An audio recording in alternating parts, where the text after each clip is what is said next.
السلام علیکم بینندگان برنامه حسن بیان از شبکه تلویزیون بهارستان. شاهنامه در تاریخ ادبیات فارسی تاجیک موقع خاصه دارد، نه تنها از جهت غایه، مضمون مندرجه، اینچنین از جهت زبان هم خیلی اثری ارزشمند است. بنابراین بسیار تحقیقگران دنیا به زبان شاهنامه هم اعتبار داده‌اند و یکی از این گونه تحقیقگران شاهنامه استاد صدرالدین عینی. جلد 11 کلیات استاد عینی اثرهای علمی ایشان را در بر میگیرد که آن از اثر مخصوص درباره فردوسی و شاهنامه او بخشیده شده است و در اول همین جلد 11 همین اثر استاد عینی جای گرفته است.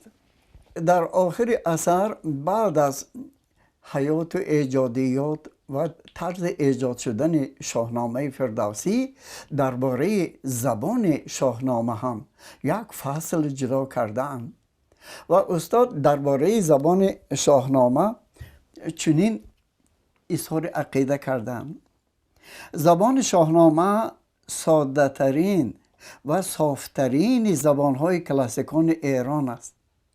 این زبان هرچند تماما به عربی نباشد هم با وجود اینکه در زمان اصطلاح عرب در عجم نوشته شده است، به درجه که به عربی گفتن توان کم عربی است. بیشترین عربی های در این کتاب بزرگ کار فرموده شده هم مانند هدیه، احسن، غم، نوبت عربی های به درون فارسی هضم شده می باشد. استاد عینی لازم دانستند گفته های یک شرقشناس که سال 1863 به آسیای میانه آمده تاریخ گذشته مردم تاجیک، عرف و عادت و زبان آن را آموخته است، گرمن وانبری یک اقتباس آورده اند.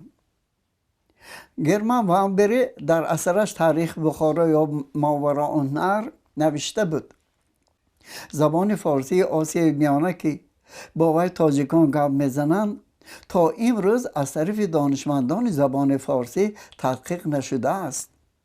در این لهجه خواه از جهت لغت باشد، خواه از جهت اعراب، خاصیت های بسیاری هستند که اسلوب فردوسی را به خاطر می آورند.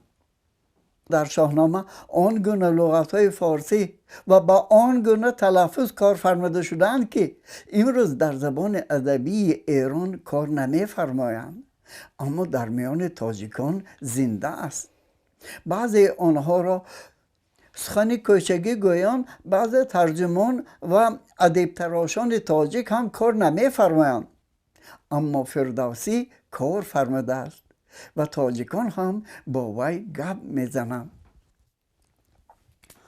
بار یک صحبت با یک شرقشناس دیگر، ریچارد فری، که از تاریخ سرزمین ایران، مملکت های ترکیه آگاهی کامل دارد، یک صحبت واقع گردید. در این صحبت گپ از زبان تاجیکی به میان آمد.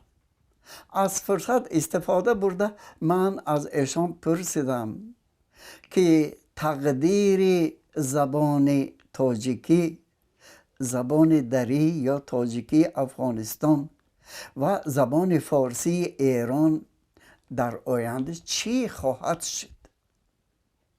ریچارد فری جواب داد: زبان فارسی قدیمه، زبان تاجیکی در سرزمین تاجیکستان فروزان خواهد ماند. برای این گفته های خود 3 دلیل آورد. دلیل اولین ایشان این است که در زبان تاجیکی بسیار عنصرهای لغوی، آوازی و گراماتیکی زبان قدیمه تا به امروز نگه داشته شده است. شاید واو مجهول یا مجهول را در نظر داشت. دلیل دیگری او این بود که در سرزمین تاجیکستان به مثل زبان یغنابی و زبانهای پامیری، زبانهای قدیمه ایرانی تبار وجود دارد که این هم یک بایگری این سرزمین به شمار می رود. دلیل سوم آن است که زبان تاجیکی امروزه با زبان شاهنامه خیلی نزدیک است. اگر زبان شاهنامه را قیاس کنیم با زبان فارسی یا حتی با زبان تاجیکی افغانستان، بیشتر شباهت دارد به زبان تاجیکی. و نهایت دلیل آخران این بود که مردم تاجیک مردم بومی اند و هیچگاه از سرزمین خود جدا نشده اند، از سرزمین خود فرار نکرده اند. به سر آنها چه حادثه های فلاکتبار آمده است، اما سرزمین خود را ترک نکردند. بنابراین شمع فروزان زبان فارسی، دری، تاجیکی در این سرزمین فروزان خواهد ماند. برای همین گفته ها را تصدیق کردن، استاد عینی در آخر همین اثر دلیل های بسیار آوردند که بعضی از آنها را ما به دقت شما میرسانیم. در شاهنامه و زبان تاجیکی کلمه جوانمرد تا امروز کار فرموده می شود که معنای سخی را دارد، یا کلمه کودک به جای کلمه طفل در زبان تاجیکی کار فرموده می شود، نبیره به جای حفید عربی، درمان به جای دوا، تندرستی به جای کلمه عربی صحت، شوربخت به جای بدبخت، ترقید به جای ترکید کفید، دوریه به جای دو طرفه کار فرموده شده است که امروز هم تاجیکان به جای یک مراتبه یا یک بار یک ره هم میگویند که کلمه یک ره در زبان شاهنامه هم مشاهده می شود. استاد عینی برای اثبات این اندیشه های خود یک نمونه را هم آوردند که آن شوریدن کاوه آهنگر را به مقابل شاه آورده است. ز تو بر من آمد ستم بیشتر، زند بر دلم هر زمان نیشتر. چنانی که میبینید به دل نیشتر زدن امروز هم در زبان تاجیکی به کار برده می شود. ستم گر نداری تو بر من روا، به فرزند من دست بردن چرا؟ ستم گر نداری تو بر من روا، ستم به کسی روا داشتن امروز هم در زبان کار فرموده می شود. به فرزند من دست بردن چرا؟ دست بردن، دست درازی کردن با قصد بدی در زبان امروزه هم کار فرموده می شود. ببخشای در من یکی در نگر، ببخشای در من یکی در نگر، که سوزان شود هر زمانم جگر. جگرم سوخت، جگرم سوزان است امروز هم در زبان ما کار فرموده می شود. دایر به این بیت استاد باز قید کردند ببخشای در من یکی در نگر، در من یکی در نگر، به جای به من در نگر در من یکی در نگر.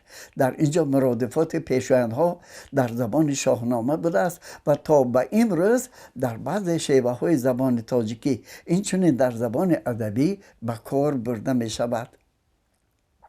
شاها من چی کردم یکی بازگوی. مراجعت با کلمه شاها، نه ملک نه سلطان، کلمه شاها. شاها من چی کردم؟ چی کردم به معنای چی گناه کردم، از من چی کوتاهی گذشت. یکی بازگوی شکل فعل باز گفتن یعنی اثری نو برگردانده به من گویی. این شکل فعلی افسوس که در زبان امروزه کم کار فرموده می شود. شها من چی کردم یکی بازگوی، وگر بیگناهم بهانه مجوی. وگر بیگناهم بهانه مجوی. بهانه جویی کردن، بهانه نجوی، راست گپ را گوی در زبان امروزه ما رایج است. به حال من ای تاجور در نگر، میفزای بر خویشتن درد سر. درد سر به معنای عذاب روحی. درد سر شدن به کسی، مثلا هم درد سر شد، امروز هم در زبان تاجیکی به کار برده می شود. بار دیگر ما به شاهنامه فردوسی روی می آوریم و از این گنج شایگان گذشتگان خود فایده می بریم و این باعث آن می گردد که ذخیره لغوی ما بای شود و فکر را آسان آزاد بیان کرده توانیم. با همین صحبت ما در این موضوع پایان پذیرفت. در تحصیل با برکت شما کامیابی آرزومندم دوستان جوان من.